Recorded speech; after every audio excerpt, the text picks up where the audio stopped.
அம்மா நீங்க போயிட்டு எங்களுக்கு யாருமா சமைச்சு கொடுப்பா? தங்கச்சி சமைச்சு கொடுப்பா இல்ல நான் தான் சமைச்சு கொடுப்பேன். அம்மா எங்களை விட்டு போகாதீங்க அம்மா, எங்களை விட்டு போகாதீங்க.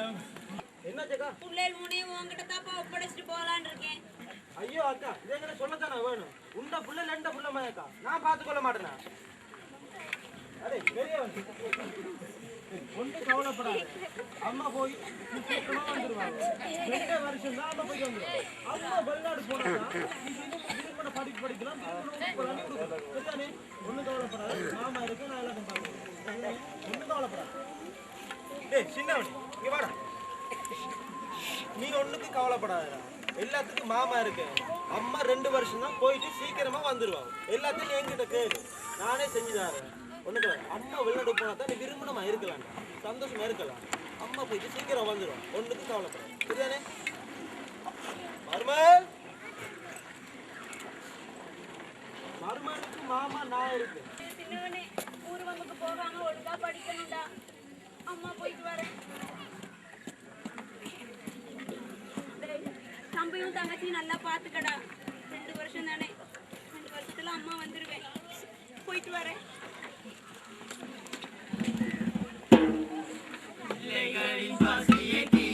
அம்மா போராடே கணவனின் கடனை தீர்க்க நீயும் போராயோ. அன்னை போல அன்பு காட்ட யார் இருக்கிறார்?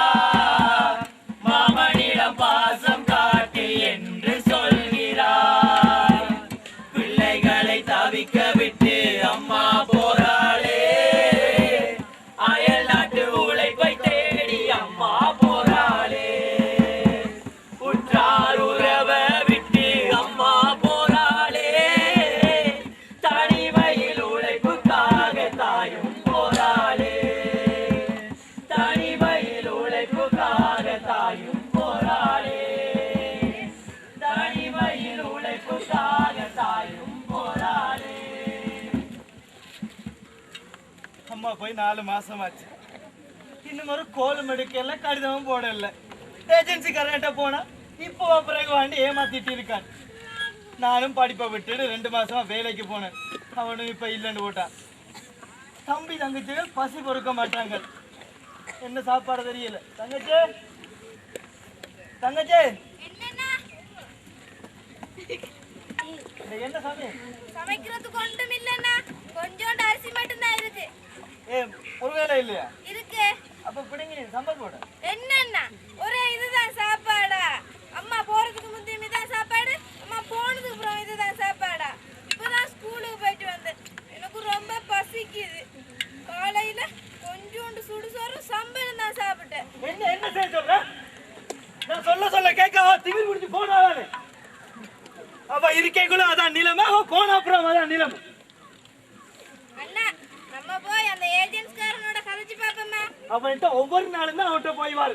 கொழும்பு போயிட்டு அங்க போயிட்டா இங்க போயிட்டா ஏமாத்திட்டு இருக்கான்.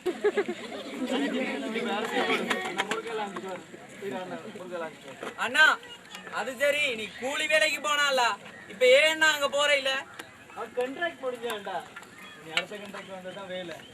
அண்ணா உங்க பெரிய மேசன்ட்ட சொல்லி கொஞ்சம் காசு கேட்டு பாருண்டா, பிறகு வேலையை செஞ்சு கொடுக்கலாம் தானே. அந்த மாதிரி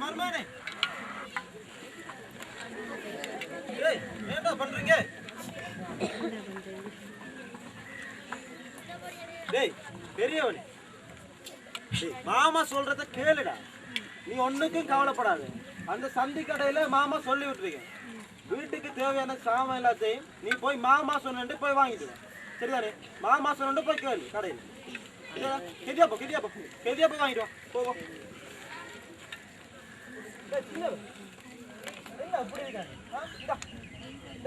எப்படி கடையில போய் வாங்கி சாப்பிடும். ஓ சரியா போ, நிக்காது.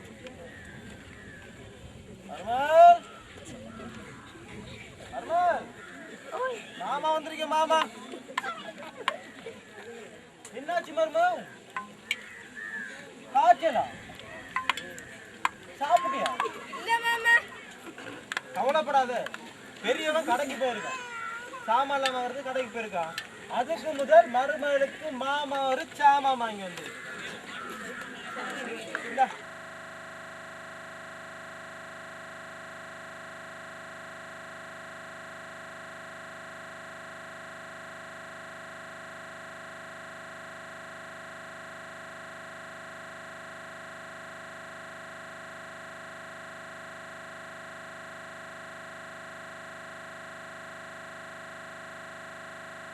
இதை இப்ப சாப்பிடு சரிதானே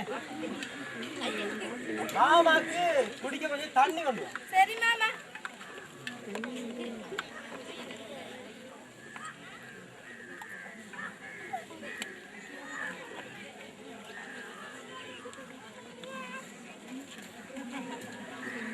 இந்தாங்க மாமா. மருமகள் கொண்டா கொண்டா. ஐயா மாமா கையை விடுங்க மாமா. ஐயா மாமா கையை விடுங்க மாமா. ஐயா மாமா கையை விடுங்க மாமா.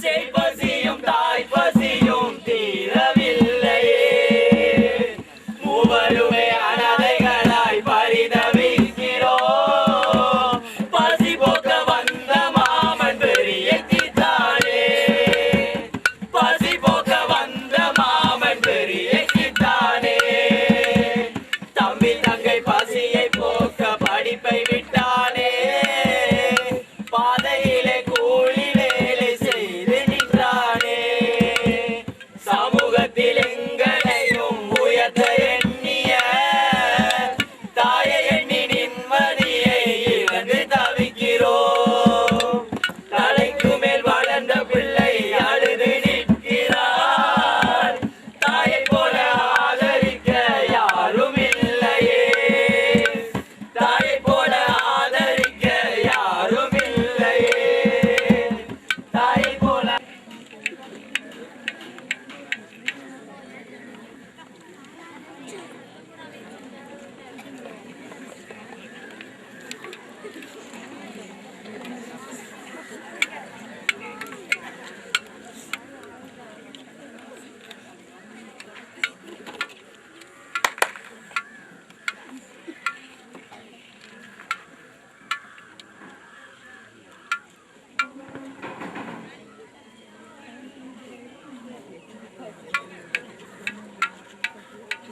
சரிங்க ஐயா ஒழுங்கா அயன் பண்ணி வைக்கிறேன்.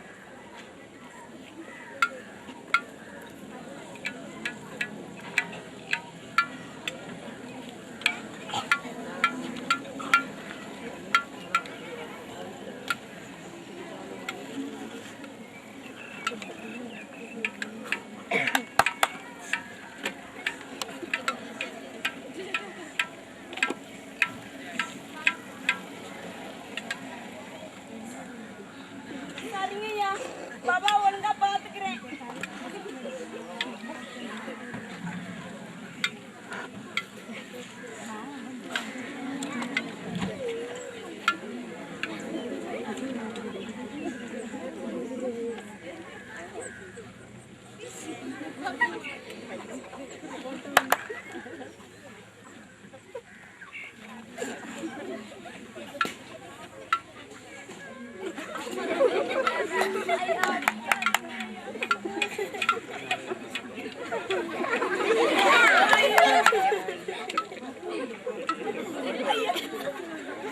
ஐயா அடிக்காதீங்க ஐயா. வீட்டு வேலையெல்லாம் ஒழுங்கா செய்யறேன் ஐயா. ஐயா பாபா ஒழுங்கா பாத்துக்கிறேன் ஐயா. உடுப்பெல்லாம் ஒழுங்கா அயன் பண்ணி வைக்கிறேன் ஐயா. அடிக்காதீங்க ஐயா.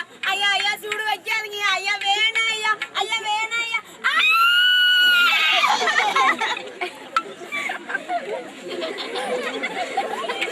ஐயோ எரியுதே.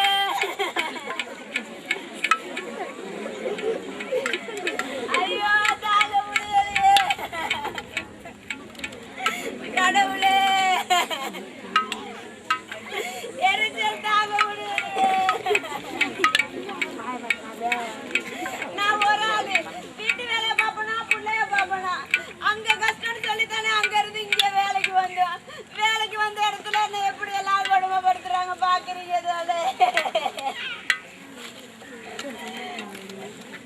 காலையில இருந்து மாடு மாதிரி கஷ்டப்படுறேன். ஒழுங்கா ஒரு வேளை சாப்பாடு கொடுக்க மாட்டேங்கிறாங்க.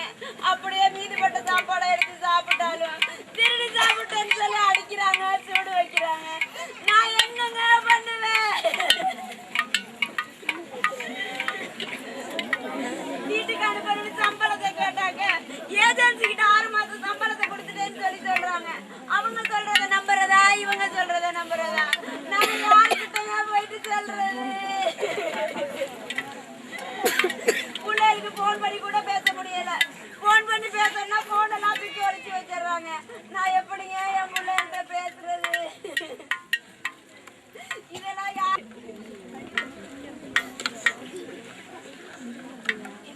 வந்தாச்சு, வீட்டுக்கு ஃபோன் பண்ணியே ஆகணும்.